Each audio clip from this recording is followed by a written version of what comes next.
Well, there are no survivors from a mid-air collision between a passenger jet and a Black Hawk military helicopter in the US.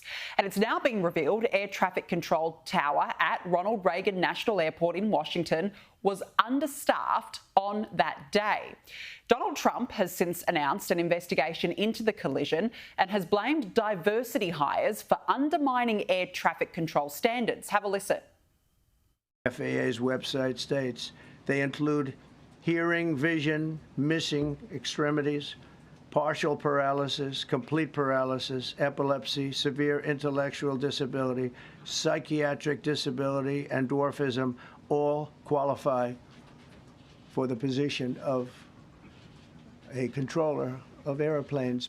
Joining me now is Sky News contributor Beau Davidson. Beau, good to see you. Thanks for joining me. Has Donald Trump jumped the gun on this? Well, you know, Danica, at first I thought he had. I thought, why bring up DEI? But then I remembered that there were many air traffic controllers that applied and were denied simply due to the color of their skin. A little more than 10 years ago in the Obama administration, they denied about 1,000 air traffic controllers who were applying to be ATC controllers. And because you know why? They weren't diverse enough.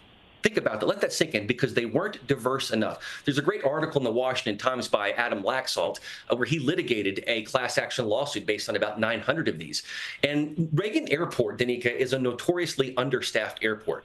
So when you have only about 14,000 air traffic controllers nationwide, and you deny 1,000 of those air traffic controllers simply because they aren't diverse enough, that's a significant impact. So, you know, it's not necessarily that it was a diverse hire or diverse employee who was the cause of this, but the DEI initiatives that were put in place that caused 1,000 air traffic controllers to be denied, that is responsible for this, because that caused Reagan Airport to be notoriously understaffed and had one person doing the work of two. I think it was avoidable, I think it was preventable, and I think it was inexcusable. Yeah, it's interesting because I guess looking from afar, you think, how could this have possibly happened, particularly on approach to Reagan National Airport?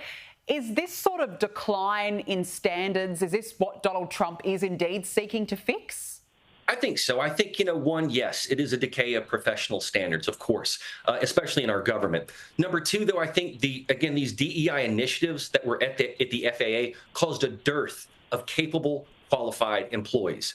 Number three, I have concerns about the communication between the air traffic controller and the helicopter pilot and the other pilots. Something was missing there. And this is actually reminiscent of something that happened back in 2000 as well. If there's not proper communication because there's one employee doing it and not two, that's a problem.